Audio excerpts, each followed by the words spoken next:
आरती जी, पहले तो आपसे जो विपक्ष कह रहा है कि सीटें बढ़ाने की आवश्यकता क्या है, परिसीमन करने की आवश्यकता क्या है, 243 सीटों में से ही फीमेल रिप्रेजेंटेशन क्यों नहीं हो सकता, 33% रिजर्वेशन उसी पर लागू क्यों नहीं हो सकता? क्यों? क्योंकि सरकार चुनावी फायदा उठाना चाहती है, इसलिए वो चाहती है सीटें बढ़ा दी जाए। मीनाक्षी, पहले तो ये कह दूं कि ये बिल आरक्षण का जो 33% महिलाओं के लिए जो लेजिस्लेशन में लाया जा रहा है वो बहुत ही महत्वपूर्ण है। ये देश की ज़रूरत है, क्योंकि मैं उन महिलाओं में से हूँ जो ये मानती थी कि मेरिट पे लड़ाई लड़े महिलाएं और अपने दम पे लड़े और अपने टैलेंट के बलबूते पे लड़े, अपनी हिम्मत पे लड़े। लेकिन मुझे जो पिछले 25-26 साल जो मैंने पत्रकारिता में किए हैं और जो मैंने देखा है, देश का हाल जो देखा है कि कितनी भी सक्षम क्यों ना हो महिला, उसको कैसे राजनीति और राजनीतिज्ञ जो है वो कैसे पीछे छोड़ देते हैं और कैसे उसको सबोटाज करते हैं। उस सबको लड़ने के लिए मुझे लगता है ये आरक्षण बहुत जरूरी है, क्योंकि महिलाओं के हक में बहुत कम मर्द खड़े हैं इस देश में। इसलिए मैं मानती हूँ कि ये जो सरकार ने ये बिल लाया और उसको पास किया और जो इम्प्लीमेंटेशन होनी है वो बहुत ही अच्छी जी। कहूंगी एक ऐतिहासिक मोमेंट है देश के लिए।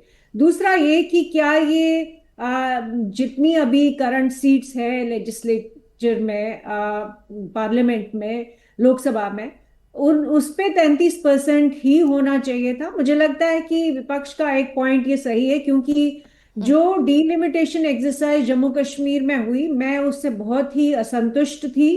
जी। क्योंकि क्योंकि जब सेंसस एक्यूरेट है ही नहीं, कितना चेंज आया है 2011 से देश में, कि हमें मालूम नहीं है कि एक्चुअली किन पॉकेट्स में कौन ज्यादा पॉपुलेशन है। ठीक है। और और उसमें इनफैक्ट जम्मू कश्मीर खासकर वहां पे मुझे लगा कि महिलाओं को नुकसान हुआ। जो डिलिमिटेशन की एक्सरसाइज हुई बहुत अच्छे से नहीं हुई, प्रतिनिधित्व नहीं हुआ, उनका रिप्रेजेंटेशन नहीं हुई, जो सीट्स बढ़ाई गई मुझे नहीं लगा कि वो इंक्लूड कर रही है। ठीक। तो मुझे लगता है कि सेंसस होता और उसके बाद डिलिमिटेशन एक्सरसाइज होती तो सही होता।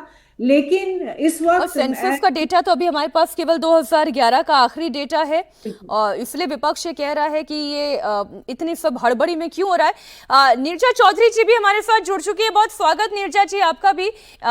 मेरा सवाल और चर्चा का बिंदु यही है कि सरकार क्या जल्दी में ये एक्सरसाइज कर रही है क्योंकि कोई चुनावी फायदा वो उठाना चाह रही है, या फिर आज नहीं तो कल कभी ना कभी तो ये करना होगा, इसे कितना और टाला जाएगा? आई थिंक देखिए, पहले तो 2023 में जब पास हो गया यूनानिमसली, नियर यूनानिमिटी के साथ, उस समय लिंक कर दिया डिलिमिटेशन से उसकी ऑपरेशन को, इसके इम्प्लीमेंटेशन को। ये तो हम सब जानते हैं।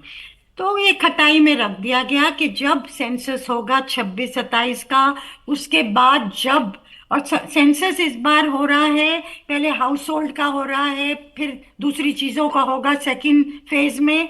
तो हो सकता है ये 29 के पार कर जाए पूरी एक्सरसाइज, और उसके बाद डिलिमिटेशन होगा, उसमें भी टाइम लगेगा।